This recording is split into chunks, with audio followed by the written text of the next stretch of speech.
dawo kowa sadiku sadiq ko ba haka to dole in faɗi kuma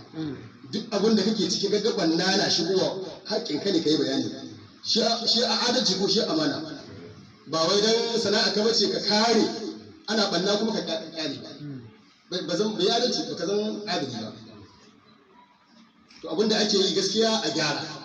da yawa yanzu makaranta suna yi tsakani da Allah ba a cewa an shiga zuciyar mutum amma duk abin da yake bayyana ga zahiri akwai haɗari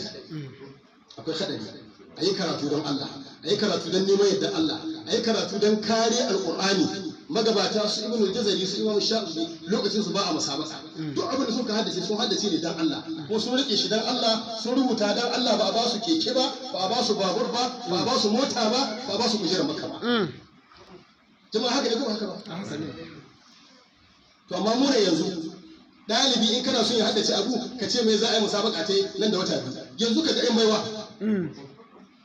zama guda a haddace ma arba guda hadisa zama guda a haddace ma shaɗibiyar ga shekara wa shekaru mun yi a haddace ta aka ɗaya